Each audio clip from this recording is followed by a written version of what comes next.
আৰু সিটেটৰ যিসকল কেণ্ডিডেট আছে তেওঁলোকেও এই ভিডিঅ'টোৰ জৰিয়তে সিটেটৰ গ্ৰামাৰৰ অন্তৰ্গত যি বিষয় অলংকাৰৰ কিছু হলেও ধাৰণা লাভ কৰিবলৈ নিশ্চয় সক্ষম হৈছে আৰু সিটেট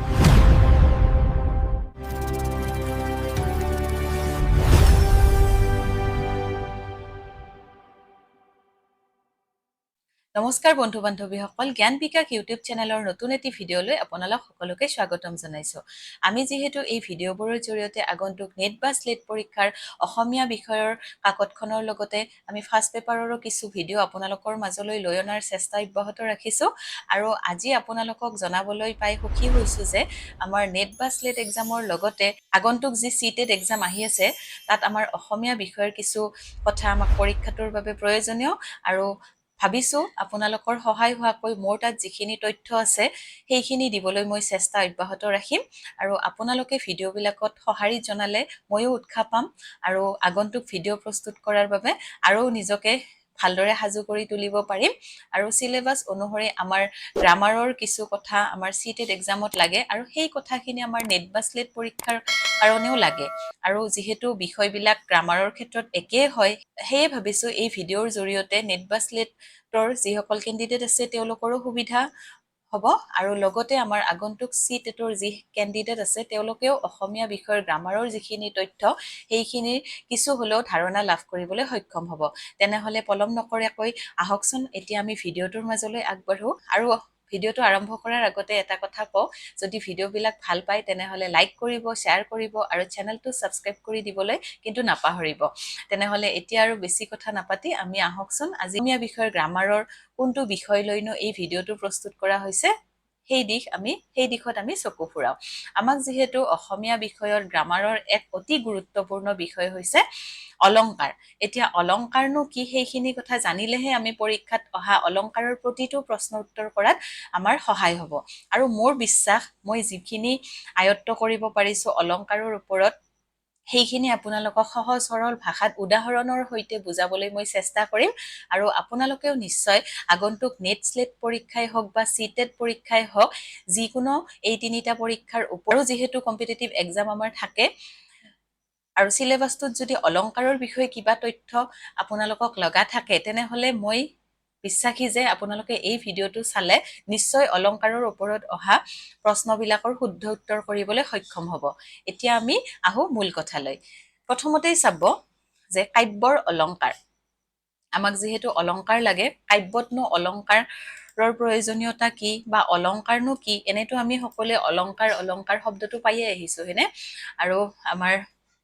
প্ৰথমতে আমি অলংকাৰ বুলিলে কি বুজো সেইখিনি আমি চাই লম প্ৰথমতে আছে চাব যে অলম শব্দৰ প্ৰকৃত অৰ্থ হল পৰ্যাপ্তি অৰ্থাৎ হ'ব আৰু নালাগে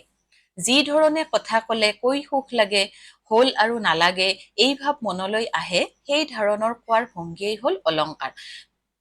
অৰ্থটোৰ পৰাই আমি জানিব পাৰিলো যে অলম শব্দৰ প্ৰকৃত অৰ্থ কি হৈছে পৰ্যাপ্তি অৰ্থাৎ হল আৰু নালাগে আমি যে কিছুমান কথা কওঁতে কওঁ যে হ'ব দিয়া আৰু নালাগে আৰু কব বুজি পাইছো মানে আমি আমাৰ মন ভৰি গৈছে আৰু তাতকে আৰু ওপৰত আমাক নালাগে গতিকে এই অলম শব্দটোই আমাক সেইখিনি কথা বুজায় যি ধৰণে কথা কলে সুখ লাগে মনটো ভাল লাগে আৰু নালাগে হ'ব বুলি কওঁ গতিকে সেইখিনি ভাৱ যেতিয়া মনলৈ আহে সেই ধৰণৰ কোৱাৰ ভংগীকেই আমাক কি বুলি কোৱা হয় অলংকাৰ বুলি কোৱা হয় এতিয়া চাব অহং ভাৱটোক যেনেকৈ অহংকাৰ বোলা হয় অলং ভাৱটোত সেইদৰে অলংকাৰ বুলি কোৱা হয় মহিলাসকলে যেনেদৰে শৰীৰত সৌন্দৰ্য বঢ়াবৰ বাবে অলংকাৰ পৰিধান কৰে ঠিক একেদৰে সাহিত্যৰো জেউতি বা সৌন্দৰ্য বঢ়াবৰ বাবে সাহিত্যত অলংকাৰৰ ব্যৱহাৰ কৰা হয় এতিয়া আমি বুজি পালো এই উদাহৰণটো অৰ্থাৎ এই কথাখিনিৰ জৰিয়তে যে আমি মহিলা বা ছোৱালীসকলে কি কৰো যে শৰীৰৰ সৌন্দৰ্য বঢ়োৱাৰ কাৰণে আমি আমাৰ শৰীৰত অলংকাৰ পৰিধান কৰো আৰু অলংকাৰ পৰিধানে কি কৰে আমাৰ মুখৰ সৌন্দৰ্যটো অলপ বিশেষভাৱে ফুটাই তোলে আৰু অলংকাৰ পৰিধান নকৰিলে আমাৰ কি অলপ উকা লাগে যেনেদৰে শৰীৰত অলংকাৰ পৰিধান অবিহনে শৰীৰটো কেনেকুৱা লাগে অলপ উকা কিবা খালি যেন লাগে কিন্তু অলংকাৰ যদি আমি পৰিধান কৰো তেনেহলে আমাৰ এটা কি সৌন্দৰ্যটো আৰু আমাৰ বেছি স্পষ্টকৈ ফুটি উঠে বা দেখাত আমাৰ ভাল লাগে আৰু ঠিক একেদৰে কাব্যতো অলংকাৰৰ প্ৰয়োজনীয়তা এই আমাৰ শৰীৰত যেনেকৈ অলংকাৰৰ প্ৰয়োজনীয়তা আছে কাব্যটো আছে আৰু অলংকাৰৰ প্ৰয়োগ হোৱা কাব্যখিনি পঢ়িয়ে আমাৰ মনটো কি লাগে ভাল লাগে বা সুখ লাগে গতিকে নিশ্চয় আপোনালোকে অলংকাৰ কাক বোলে বা অলংকাৰৰ ধাৰণাটো অলপ হলেও ল'ব পাৰিছে এতিয়া প্ৰধানকৈ আমাক অলংকাৰৰ যিহেতু ভাগবিলাকৰ কথা আছে আমি প্ৰথমতে পঢ়িম অলংকাৰৰ ভাগ দুটা সেইবিলাক হৈছে প্ৰথমটো হৈছে শব্দালংকাৰ আৰু দ্বিতীয়টো হৈছে অৰ্থালংকাৰ এতিয়া শব্দালংকাৰনো কাক বোলে অৰ্থালংকাৰনো কাক বোলে তাৰ আৰু অন্তৰ্গত কিছুমান মানে ভাগ আছে সেইবিলাকৰ বিষয়ে আমাক লাগে আৰু তাৰ ওপৰতে পৰীক্ষাত প্ৰশ্নবিলাক আহে গতিকে আপোনালোকে ভালদৰে যদি বুজাৰ চেষ্টা কৰে নিশ্চয় এই বিষয়খিনি আপোনালোকৰ কাৰণে একেবাৰে উজু হ'ব এতিয়া প্ৰথমতে চাব শব্দালংকাৰ বুলিলে কি বুজা যে যি অলংকাৰে ভাৱ সাৰ্থকতাৰ কাৰণে সম্পূৰ্ণকৈ শব্দৰ ওপৰত নিৰ্ভৰ কৰে তাক শব্দালংকাৰ বোলে আমি শব্দালংকাৰ মানে শব্দটোৰ পৰাই বুজিব পাৰো যে শব্দত প্ৰাধান্য ইয়াত বেছি আছে এটা শব্দৰ প্ৰয়োগৰ ফলত যদি অলংকাৰ হয় আৰু সেই শব্দটো উঠাই লৈ তাৰ ঠাইত একে অৰ্থৰ আন এটা শব্দ ব্যৱহাৰ কৰিলে যদি অলংকাৰ হৈ নাথাকে তেনেহলে সেই অলংকাৰ শব্দ নিৰ্ভৰশীল হ'ব গতিকে বুজিব পালো যে কিবা এটা আমি শব্দ কাব্যত প্ৰয়োগ কৰিছো বা সাহিত্যত আমি প্ৰয়োগ কৰিছো সেইটোৰ ঠাইত যদি আমি উঠাই আন এটা শব্দ মানে প্ৰয়োগ কৰো সেইটো ব্যৱহাৰ কৰিলে যদি অলংকাৰ হৈ নাথাকে তেতিয়া আমি গম পাম যে তেনেহলে তাত কি হৈছে শব্দ নিৰ্ভৰশীল হৈছে অৰ্থাৎ শব্দালংকাৰৰ প্ৰয়োগ হৈছে এতিয়া অৰ্থালংকাৰৰ প্ৰয়োগনো কি সেইখিনি আমি চাম অৰ্থালংকাৰ কাক বোলে যে অৰ্থালংকাৰত অলংকাৰৰ সাৰ্থকতা বা অস্তিত্ব নিৰ্ভৰ কৰে অৰ্থৰ ওপৰত আমি শব্দালংকাৰ যেনেকৈ শব্দৰ ওপৰত অৰ্থালংকাৰ হৈছে অৰ্থৰ ওপৰত শব্দৰ পৰিৱৰ্তন কৰি একে অৰ্থযুক্ত আন শব্দ ব্যৱহাৰ কৰিলেও অলংকাৰ উৰি নাযায় বা ক্ষুণ্ণ নহয় অৰ্থাৎ অৰ্থৰ প্ৰাধান্য থকা কাৰণে আৰু শব্দ অপ্ৰধান কাৰণে এনে অলংকাৰক অৰ্থালংকাৰ বোলে ইয়াত কি হয় অৰ্থালংকাৰত অৰ্থৰ প্ৰাধান্য ইয়াত থাকে আৰু শব্দটো ইয়াত কি থাকে অপ্ৰধান হৈ থাকে প্ৰধান কিন্তু শব্দ নহয় অৰ্থালংকাৰত এইখিনি একেবাৰে সাধাৰণ কথা নিশ্চয় শব্দালংকাৰ কাক বোলে আৰু অৰ্থালংকাৰ কাক বোলে ইতিমধ্যে আপোনালোকে বুজিব পাৰিছে এতিয়া চাব শব্দালংকাৰ মুঠতে ছবিত আমাক এইকেইবিধৰ বিষয় লাগে যে অনুপ্ৰাস যমক পুনৰুক্ত পদাভাস শ্লেষ আৰু বক্ৰোক্তি আৰু চিত্ৰ বুলি আছে বিশেষকে আমাক অনুপ্ৰাস যমক এইকেইবিধৰ বিষয়ে লাগে গতিকে অনুপ্ৰাসটো বিশেষকে আহিয়ে থাকে এতিয়া অনুপ্ৰাস বুলিলেনো কি বুজো সেইখিনি কথা আমি একেবাৰে সহজ সৰল ভাষাত পঢ়িম অনুপ্ৰাস বুলিলে কি বুজো চাব শুনিবলৈ শুৱলা হোৱাকৈ সদৃশ ব্যঞ্জন বৰ্ণৰ ওচৰা ওচৰিভাৱে বিন্যাস কৰাকে কি বুলি কোৱা হয় অনুপ্ৰাস বুলি কোৱা হয় এতিয়া উদাহৰণ বিলাক চালেহে আমাৰ ধাৰণা অৰ্থাৎ সংজ্ঞাটো আমি বেছি ভালদৰে মনত ৰাখিব পাৰো মোৰ বোধেৰে আৰু মই সেইকাৰণে উদাহৰণটো আগতে ভালদৰে বুজি চাওঁ তাৰ পিছত মই সংজ্ঞাটোলৈ যাওঁ তেতিয়া কি হয় কথাখিনি মনত ৰাখিলে উদাহৰণৰ সংজ্ঞাটো এনেও আমাৰ সহজ সহজ যেন লাগে গতিকে চাব ইয়াতে কি আছে জগজন জীৱন অজন জনাৰ্দন দনুজ দমন দুখহাৰী মহোদানন্দ কন্দ পৰমানন্দ নন্দ নন্দন বনচাৰী ইয়াতে কি কৈছে চাব এতিয়া শুনিবলৈ শুৱলা হোৱাকৈ সদৃশ ব্যঞ্জন বৰ্ণৰ সদৃশ মানেতো জানেই একে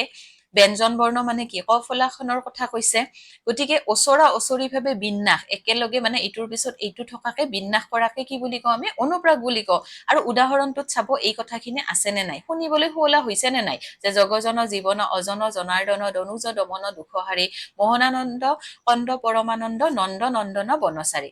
শুনাত এটা ভাল লাগিছে মানে যিখিনি কথা আছে সেইখিনি আমি শুনাত আমাৰ মানে ভাল লাগিছে মন ভৰি গৈছে আৰু শুনি এতিয়া চাব সদৃশ ব্যঞ্জন বৰ্ণ আছে নে নাই বৰ্গীয় জ আছে ইয়াতেও আছে এইফালে দন্তীয় ন ন ইয়াতেও আছে ইয়াতে ন নাই ইয়াতে দ আছে ইয়াতে ন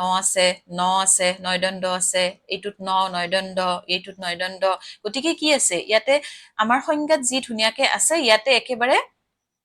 সেই কথাখিনি স্পষ্ট ৰূপত উদাহৰণত আছে গতিকে আমি বুজি পালো যে শুনিবলৈ শুৱলা হোৱাকৈ সদৃশ ব্যঞ্জন বৰ্ণৰ ওচৰা ওচৰিকৈ বিন্যাস কৰাকে আমি কি বুলি কওঁ অনুপ্ৰাস অলংকাৰ বুলি কওঁ আৰু এই অনুপ্ৰাস অলংকাৰৰে আমি যদি আৰু অলপ মানে ভিতৰৰ ভাগলৈ যাই পঢ়ো তেতিয়া হ'ব অনুপ্ৰাসৰ আৰু কিছুমান প্ৰকাৰ আছে আপোনালোকে যদি এইখিনিও চাই তেনেহলে পৰীক্ষাত নিশ্চয় সহায় হ'ব অনুপ্ৰাসৰ প্ৰকাৰৰ ভিতৰত আমি প্ৰথমটো কি পাম অন্ত্যানুপ্ৰাস তিনিবিধ আছে প্ৰকাৰ তাৰ প্ৰথমটো হৈছে অন্ত্যানুপ্ৰাস এতিয়া কবিতাৰ বিভিন্ন চৰণৰ শেষৰ ব্যঞ্জন বৰ্ণৰ মিল থাকিলে অনুপ্ৰাস হয় এতিয়া চাব অসমীয়া কবিতাত জ্যোতিপ্ৰসাদ আগৰৱালা ৰত্নকান্ত বৰকাকতী আৰু বিনন্দ বৰুৱাক অন্ত্যানুপ্ৰাসৰ ওজা বুলি ক'ব পাৰি এতিয়া উদাহৰণত চাব যে কি আছে শিল্পী মোৰ মনৰে তৈ শিল্পী মোৰ প্ৰাণৰে তৈ শিল্পী মোৰ গানেৰে সুৰেৰে ছবিৰে ৰূপেৰে তৈ জুই জ্বলালি নিত্য নতুন হবিৰে চিনাকি তোৰ যুগ যুগৰে ৰবিৰে এতিয়া চাব ইয়াতে কি কৈছে যে কবিতাৰ ভিন্ন চৰণৰ শেষৰ ব্যঞ্জন বৰ্ণ সেইখিনিলৈ যোৱাৰ আগতে আমি এই শব্দটোৰ পৰাই বুজি পাম অন্তানুপ্ৰাস অন্ত মানে কি শেষ গতিকে শেষৰ আমাৰ যি শব্দ থাকে সেইবিলাক আমাৰ মিল থকা বুজায় যেনে ইয়াতে উদাহৰণত কি আছে তৈ তৈ আছে মিল আছে নে গানেৰে ৰে সুৰেৰে ছবিৰে গতিকে এইখিনি কি হৈছে অন্তানুপ্ৰাস হৈছে আৰু এইটোৱে হৈছে অন্তানুপ্ৰাসৰ উদাহৰণ আৰু বহুতো আছে যে এইটোৱে অকল অন্তানুপ্ৰাসৰ উদাহৰণ তেনেকুৱা নহয় মই যেটো সহজ পাইছো সেইটোৱে লিখি আপোনালোকৰ মাজলৈ লৈ আনিছো আৰু যেটো বুজি পাইছো ভালদৰে আৰু এতিয়া নিশ্চয় আপোনালোকে অন্তানুপ্ৰাস মানে কি শব্দটোৰ পৰাই জানিব পাৰিছো যে বিভিন্ন চৰণৰ শেষৰ ব্যঞ্জন বৰ্ণ মিল থাকিলে তাত কি হয় অন্তানুপ্ৰাস হয় বুলি কয় নিশ্চয় একেবাৰে সাধাৰণ কথা এইখিনি আপোনালোকে বুজিব পাৰিছে এতিয়া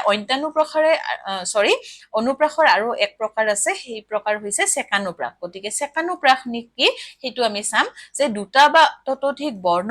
একেটা ক্ৰমতে সংযুক্তভাৱেই হওক বা বিযুক্তভাৱেই হওক দুবাৰ ধ্বনিত হলে অৰ্থাৎ এবাৰ পুনৰাবৃত্ত হলে সেকানুপ্ৰাস হয় এতিয়া আমি সেকানুপ্ৰাসৰ সংজ্ঞাটো বুজিলো এতিয়া উদাহৰণটো চালে ধাৰণাটো আৰু স্পষ্ট হ'ব এতিয়া চাব ৰমন মৰণ ইয়াত ৰ আৰু ম আবৃত্ত হৈছে নে নাই এইটো ৰ আৰু ইয়াত ম আৰু বাকিখিনি কি হৈছে কিন্তু একেটা ক্ৰমত হোৱা নাই কিন্তু ৰৰ ক্ৰমটো বেলেগ আছে মৰ ক্ৰমটো বেলেগ আছে গতিকে সেকানুপ্ৰাস নহব ইয়াত কেৱল কি হৈছে এটা বৰ্ণৰ আবৃত্ত হলেই নহব এবাৰ মাত্ৰ পুনৰাবৃত্ত হব বহুবাৰ নহয় ইয়াত অকল এবাৰ হব পুনৰাবৃত্ত বহুবাৰ কিন্তু হৈ নাথাকে যুক্ত বৰ্ণৰে সেকানুপ্ৰাস হোৱাৰ উদাহৰণ যিহেতু আমাক কি কৈছে সেকানুপ্ৰাসত কি সংযুক্তভাৱে হ'ব পাৰে বা বিযুক্তভাৱে এতিয়া আমি পঢ়িম যে যুক্ত বৰ্ণৰে সেকানুপ্ৰাসনো কেনেদৰে হয় যে দুইটো দুয়ো নাহি তুষ্ট হানে ব্ৰজ সমতুষ্ট এতিয়া বিযুক্ত বৰ্ণনে সেকানুপ্ৰাস হোৱাৰ উদাহৰণ হৈছে ললিত বলিত ভুঞ্জ ভুজংগয়ৰ কাই নখ আৰকত কৰ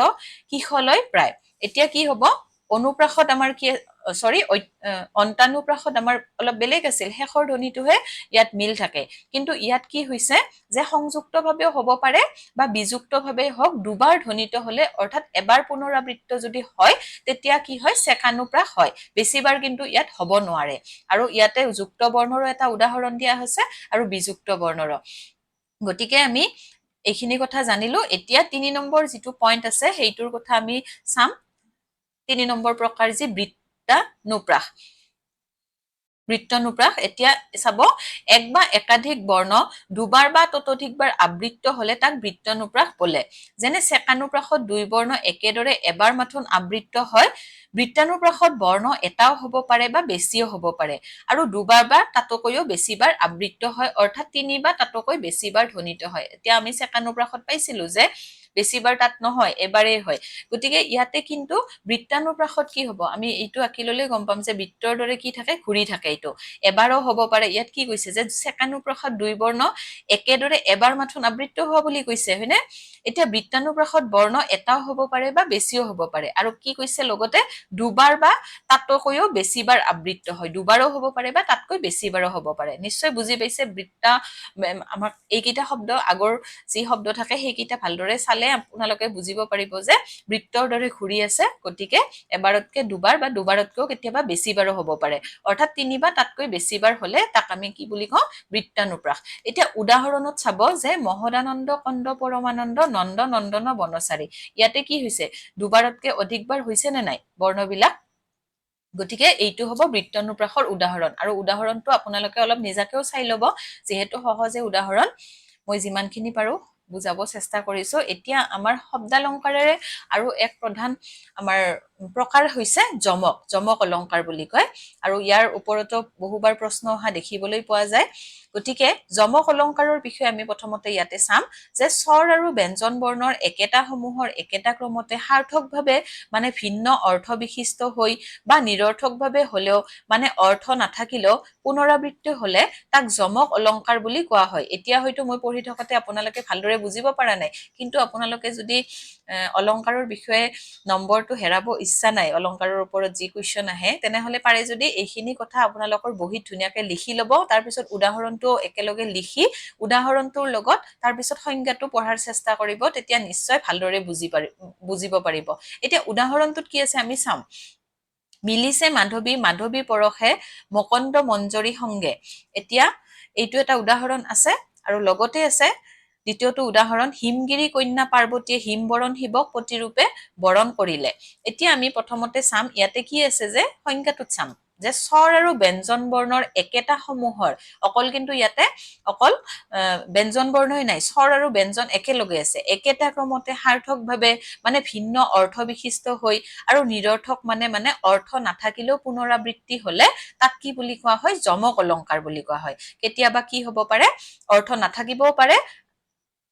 আৰু কেতিয়াবা কি কৈছে যে অৰ্থ বিশিষ্ট হ'বও পাৰে এতিয়া চাব মিলিছে মাধৱী মাধৱী পৰশে মকন্দ মঞ্জৰী সংগে এতিয়া ইয়াতে প্ৰথম দুটা আমি কি পালো দুবাৰ পাইছো মাধৱী শব্দটো এইটো এবাৰ পাইছো এইটোতো এবাৰ পাইছো এতিয়া মাধৱী মানে কি ইয়াত প্ৰথম মাধৱীটোই বুজাইছে মাধৱী লতা আৰু দ্বিতীয়টোই বুজাইছে বসন্ত কালক বুজাইছে আৰু ইয়াতকেও একেবাৰে সহজকে যদি বুজিব বিচাৰিছে মই দুটা উদাহৰণে সেইকাৰণে লিখি আনিছো যিসকলে মানে গ্ৰামাৰ বেছি ভাল নাপায় বা গ্ৰামাৰৰ বিষয়বোৰ বুজাত অসুবিধা হয় তেতিয়াহলে যমক অলংকাৰৰ এই কথাটো যদি আৰু সহজকে বুজিব বিচাৰিছে তেনেহলে এই উদাহৰণটো আৰু ভালদৰে বুজি পাব যে হিমগিৰি কন্যা পাৰ্বতীয়ে হিমবৰণ শিৱক প্ৰতিৰূপে বৰণ কৰিলে এতিয়া ইয়াতেও কি আছে আগৰটোৰ দৰে কি আছে বৰণ শব্দটো দুবাৰ প্ৰয়োগ হৈছে নে নাই ইয়াতো হৈছে আৰু এইটো বৰণে গতিকে ইয়াতে কি কৈছে একেবাৰে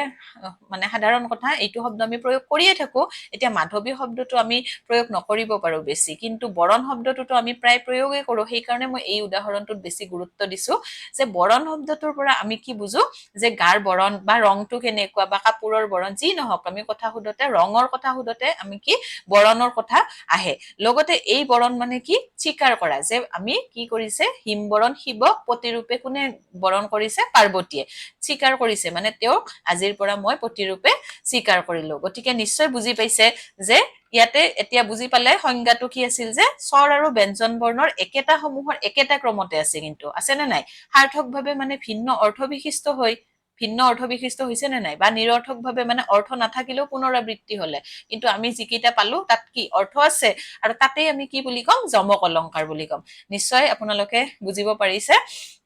এতিয়া আমি ৩ নম্বৰ যেটো আমাৰ শব্দালংকাৰৰ ভাগ আছে সেইটো আমি চাম পুনৰুক্ত বদাভাস ইয়াতে প্ৰথমতে আমি চাম পুনৰুক্ত মানে কি কোৱাকে কোৱা পুনৰুক্তি কৰা বুলি যে কওঁ আমি বদাভাসৰ বধ মানে নিচিনা আভাস মানে যেন লগা এইকেইটা শব্দ আগতে বুজি ল'ব তাৰ পিছত নিশ্চয় আপোনালোকে পুনৰুক্ত বদাভাস মানে কি সেইটো ধাৰণা পাবই এতিয়া চাব কোৱাকে কোৱাৰ নিচিনা যেন লগা দুটা একে অৰ্থৰ শব্দ অচৰা অচৰিকৈ ব্যৱহাৰ কৰাৰ ফলত একেটা কথাকে দুবাৰ কোৱা যেন এই কথাষাৰ মনত ৰাখিবলগীয়া এতিয়া কি যেন লাগে যেনে মানে আভাস এটা আমি পাওঁ এই কথাষাৰ আমাৰ কিন্তু মনত ৰাখিবলগীয়া যেনে কোৱাকে কোৱা যেন লাগেহে আচলতে কিন্তু সেইটো নহয় দুয়োটা শব্দ দুয়ো অৰ্থত প্ৰয়োগ কৰা হয় কোৱাকে কোৱা যেন লাগে কিন্তু নিচিনা যেন লাগে আছে নে নাই বধ মানে নিচিনা আভাস মানে যেন লাগে পুনৰুক্ত মানে কোৱাকে কোৱা এতিয়া আমি সেই শব্দটোৰ পৰা এই সংজ্ঞাটো পঢ়িলে বুজিব পালো যে কোৱাকে কোৱা যেনহে লাগে আচলতে কিন্তু সেইটো নহয় এতিয়া চাব উদাহৰণত আৰু ভালদৰে ধাৰণাটো স্পষ্ট হ'ব উদাহৰণত কি আছে যে কুপূজা কাম মনোৰথ পুৰল বৰদ বৰদ বনমালী ইয়াত কি আছে কাম অৰ্থাৎ কামনা আৰু মনোৰথ মানে হৈছে মনৰ হেঁপাহ একে অৰ্থৰ দুটা শব্দ অচৰা অচৰিকৈ প্ৰয়োগ কৰা হৈছে শুনাত পুনৰাবৃত্তি যেন লাগিছে কিন্তু প্ৰকৃততে নহয় এতিয়া ইয়াতে কি হৈছে কাম কাম আছে নে নাই মনোৰথ ইয়াতে কি কৈছে কাম অৰ্থাৎ কামনা ইয়াত কাম মানে কামনা বুজাইছে কামনা আৰু মনোৰথ মানেও কি হৈছে মনৰ ইচ্ছা বা হেঁপাহ ইয়াতে লিখাই আছে মই লিখি থকা নাই যে একে অৰ্থৰ দুটা শব্দ অচৰা অচৰি প্ৰয়োগ কৰা হৈছে নে নাই কাম মানেও কামনা মনোৰথ মানেও মনৰ ইচ্ছা একেলগে আছে কিন্তু শুনাত পুনৰাবৃত্তি যেন লাগিছে কিন্তু প্ৰকৃততে নহয় এতিয়া আমি ইয়াতে চাম যে ইয়াত কি হৈছে কাম মানে ৰতিভাৱৰ কথা বুজাইছে ইয়াত কাম মানে আৰু দ্বিতীয়তে হৈছে দ্বিতীয়তে হৈছে হেঁপাহৰ কথা বুজাইছে মনৰ যি হেঁপাহ এতিয়া কুবুজা ৰতিৰ হেঁপাহ কৃষ্ণই পূৰণ কৰিলে এই অৰ্থত পৰ্যবেক্ষিত হৈছে সুবুজা কাম মনৰত ফুৰল বৰদ বৰদ বনমালী বনমালী মানে আমি কৃষ্ণক বুজাইছো গতিকে নিশ্চয় বুজিব পাৰিছে পুনৰুক্ত বদাভাস এইখিনি কথা মনত ৰাখিলে যে পুনৰুক্ত অৰ্থকেইটা মনত ৰাখিব কোৱাকে কোৱা যেন নিচিনা যেন লাগে আৰু সেইটোৱে হৈছে পুনৰুক্ত বদাভাস এতিয়া আমি তাৰ পৰৱৰ্তী যেটো ভাগ আছে হেইটোলৈ আমি যাও এতিয়া শ্লেষ অলংকাৰৰ বিষয় আছে শ্লেষত কি আছে চাব বাক্য এটাত এটা শব্দৰে কেবাটাও অৰ্থ উলিয়াই ভিন্ন প্ৰকাৰে ব্যাখ্যা কৰিব পাৰিলে তাত শ্লেষ অলংকাৰ সংযুক্ত হৈ থকা বুলি ক'ব পাৰি এতিয়া চাব মনত ৰাখিবলগীয়া কথা যে একেটা শব্দ দুবাৰ ব্যৱহাৰ কৰি দুটা অৰ্থ উলিয়ালে শ্লেষ নহয় এটো কিন্তু ভালদৰে মনত ৰাখিব শ্লেষ অলংকাৰ হ'ব লাগিলে এবাৰ উচ্চাৰণতে দুটা বা ততোধিক অৰ্থ উলিয়াব পাৰিব লাগিব হেয়ে এইখিনি গুৰুত্বপূৰ্ণ কথা কাৰণে মই লিখি ৰাখিছো আৰু এনেকে লিখা কথাবিলাক ভাবিব পাৰে যে অলপ দীঘলীয়া হয় কিন্তু আপোনালোকে লিখি ল'ব তেতিয়া হলে ধাৰণাটো আৰু ভালদৰে বুজাত মানে সহজ হ'ব কাৰণ বহুকেইটা যেহেতু আমি বিভাগৰ বিষয়ে পঢ়িব লাগিব হেয়ে ভালদৰে মনত ৰখাৰ কাৰণে আমি লিখি লোৱাটো বেছি গুৰুত্বপূৰ্ণ এই উদাহৰণত আমি এতিয়া চাম যে নৰক বিনাশন কৃষ্ণ ইয়াতে চাব এই বাক্যটোত নৰক বিনাশন শব্দটো দুটা অৰ্থ উলিয়াব পাৰি যেনে প্ৰথমতে কি আছে নৰকৰ ভয় নাশ কৰতা আৰু নৰক নামৰ অসুৰৰ বিনাশকাৰী একেটা শব্দ দুটা অৰ্থ লগ লাগি থকা বাবে ই শ্লেষ এটোটো একেবাৰে সহজ মোৰ বোধেৰে যে কি কৈছে আমাৰ বাক্যত এটা শব্দৰে কেবাটা অৰ্থ উলিয়াই ভিন্ন প্ৰকাৰে ব্যাখ্যা কৰিছনে নাই নৰক শব্দটো আমি কি দুই প্ৰকাৰে ইয়াতে ব্যাখ্যা কৰিলো আৰু তেনেদৰে আমি যেতিয়া ব্যাখ্যা কৰিম তেতিয়া তাক কি বুলি কোৱা হয় শ্লেষ অলংকাৰ বুলি কোৱা হয় আৰু এই কথাখিনি যে মনত ৰাখিবলগীয়া যে একেটা শব্দ দুবাৰ ব্যৱহাৰ কৰিলে কিন্তু অৰ্থ উলিয়ালে নহব এটা শব্দৰে আমি কি কৰিব লাগিব দুটা অৰ্থ উলিয়াব লাগিব ইয়াততো আমি নৰক নৰককে বেলেগকে আৰু লিখা নাই হয়নে এটা শব্দৰে যে নৰক বিনাশন কৃষ্ণ ইয়াত নৰক মানে প্ৰথমটোত মই 1 নম্বৰ দি লিখিছোৱে যে নৰকৰ ভয় নাশ কৰতাক কৈছে বিনাশন মানে নাশ কৰাক বুজায় আৰু নৰক নামৰ অসুৰৰ বিনাশকাৰী দ্বিতীয়টো অৰ্থ গতিকে একেটা শব্দ এই নৰক শব্দটোৰ পৰা আমি কি বুজি পালো একেটা শব্দত দুটা অৰ্থ লগ লাগি থকা বাবে ই কি হৈছে শ্লেষ অলংকাৰ হৈছে গতিকে এইটোৱে আছিল শ্লেষ অলংকাৰ উদাহৰণৰ সৈতে আমি বুজিলো এতিয়া আমি চাম বক্ৰোক্তি অলংকাৰনো কি তাৰ বিষয়ে আমি চাম যেতিয়া কোনো কথা বক্তাই কৈ এক অৰ্থত আৰু শ্ৰোতাই জানি শুনিও আন অৰ্থত লৈ আসল অৰ্থটো লুকুৱাব খোজে তেতিয়া বক্ৰোক্তি অলংকাৰ হয় এই কথাটো আমি কেতিয়াবা নিজৰ জীৱনতো প্ৰয়োগ কৰো হয়নে আমাক কোনোবাই যদি কিবা এটা কথা অৰ্থটো আমি বুজি পাইছো কিন্তু আমি ইচ্ছা কৰি বা কেতিয়াবা হেমালি কৰাৰ চলেৰে আমি কি কৰো বা কি কৈছে আমি বুজি পোৱা নাই বা অৰ্থটো মানে আসল অৰ্থটো লুকুৱাব আমি চেষ্টা কৰো গতিকে সেইটোৱে হৈছে কি বক্ৰোক্তি অলংকাৰ এতিয়া উদাহৰণত চাব বক্তাই কি কৈছে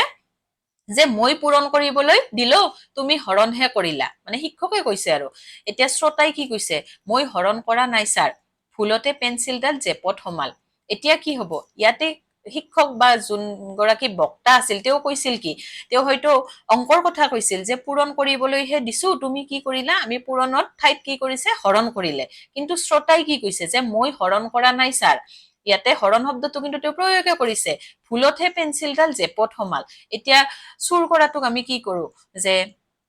সীতা হৰণ কৰি ৰাৱণে কি লৈ গৈছিল হৰণ মানে কি মানে ইচ্ছা নথকাতেও আমি কি মানে বুদ্ধি বা চলৰে যি লৈ যাও সেইটোত আমি হৰণ কৰা বুলি কওঁ কিন্তু আমি সেই হৰণ শব্দটোৱে আমাৰ কি মেথছৰ ক্ষেত্ৰত আমি প্ৰয়োগ কৰো আৰু বক্তাজনে সেই পূৰণ হৰণৰ কথাকে কৈছিল যে পূৰণ কৰিব দিছিলো তুমি হৰণ কৰিলা কিন্তু শ্ৰোতাই কি কৰিছিল জানিছিলে যে তেওঁকতো আৰু চুৰ কৰাৰ অৰ্থত কোৱা নাই কথাটো তেওঁ কৈছে কি অংকৰ ক্ষেত্ৰত কিন্তু তেওঁ জানি বুজিয়ে কি কৰিলে যে কৈছে কি মই ভুলতহে পেন্সিলডাল জেপত সোমাল জেপত মানে কি চুৰ কৰিহে আমি জেপত সোমাও গতিকে বক্তাই কি কৰিছে কথাটো জানি শুনিও তাৰ অৰ্থটো এটা বেলেগকে উলিয়াইছে আৰু সেইটোকে আমি কি বুলি কওঁ বক্ৰোক্তি অলংকাৰ নিশ্চয় এই কথাটো আপোনালোকে বুজিব পাৰিছে আৰু ইয়াত লিখাই আছে যে ইয়াত বক্তাই হৰণ শব্দৰ দ্বাৰা অংকৰ হৰণ প্ৰণালীৰ কথা কৈছিল কিন্তু শ্ৰোতাই অৰ্থ কৰিলে চুৰ কৰা সেই মই কোৱা কথাখিনিকে ইয়াতে লিখা আছে নিশ্চয় বুজিব পাৰিছে এতিয়া আমি এইখিনিতে আমি বুজিব পাৰিলো শব্দালংকাৰ কাক বোলে লগতে শব্দালংকাৰৰ কেইবিধ প্ৰকাৰৰ বিষয়ে আমি উদাহৰণৰ সহায়েৰে সহজ সৰল ভাষাত আমি বুজাৰ চেষ্টা কৰিলো নিশ্চয় আপোনালোকে এইখিনি লৈ বুজিব পাৰিছে তেনেহলে আমি এইখিনিলৈকে আজি পঢ়িলো যে অলংকাৰ কাক বোলে এইখিনি বুজালো আৰু লগতে অলংকাৰৰ আমাৰ কি আছিল ভাগ আছিল দুবিধ প্ৰধান শব্দালংকাৰ অৰ্থলংকাৰ কাক বলে সেইটো আমি বুজিলো আৰু লগতে শব্দালংকাৰৰ অন্তৰ্গত যি ভাগবিলাক আছে আমাৰ সেইবিলাকৰ বিষয়ে আমি সংজ্ঞাৰ লগতে উদাহৰণৰ সহায়েৰে সহজ সৰল ভাষাত বুজাৰ চেষ্টা কৰিলো আশা কৰো আপোনালোকে নিশ্চয় অলপ হলেও গ্ৰামাৰৰ এই অতি গুৰুত্বপূৰ্ণ বিষয়টো অৰ্থাৎ অলংকাৰৰ বিষয়ে অলপ হলেও অলংকাৰৰ অন্তৰ্গত শব্দালংকাৰৰ বিষয়ে অলপ হলেও ধাৰণা লাভ কৰিবলৈ সক্ষম হৈছে আৰু আপোনালোকে জনাব ভিডিওটো কেনে পাইছে আৰু যদি বিচাৰে তেনেহলে তাৰ পৰৱৰ্তী যিটো ভিডিও হ'ব সেইটো অৰ্থালংকাৰৰ ওপৰত লৈ অনাৰ মই চেষ্টা কৰিম আৰু আপোনালোকৰ সঁহাৰিৰ জৰিয়তেহে সেইখিনি কথা বুজিব পাৰিম যে আপোনালোকে ভাল পাইছে নে নাই বুজিব পাৰিছে নে নাই আৰু সিটেটৰ যিসকল কেণ্ডিডেট আছে তেওঁলোকেও এই ভিডিওটোৰ জৰিয়তে সিটেটৰ গ্ৰামাৰৰ অন্তৰ্গত যি বিষয় অলংকাৰৰ কিছু হলেও ধাৰণা লাভ কৰিবলৈ নিশ্চয় সক্ষম হৈছে আৰু সিটেটৰ লগত জড়িত সিলেবাস অনুসৰি যিখিনি মানে আমাৰ বিষয় লাগে সিটেটত অসমীয়া আমাৰ বিষয়ৰ লগত জড়িত সিলেবাসৰ অনুসৰি মই ভিডিওবিলাক অনাৰ চেষ্টা অব্যাহত ৰাখিম আৰু এই ভিডিওটো যদি আপোনালোকে ভাল পাইছে তেনেহলে লাইক কৰিব শ্বেয়াৰ কৰিব আৰু চেনেলটো সাবস্ক্ৰাইব কৰি দিবলৈ নাপাহৰিব ধন্যবাদ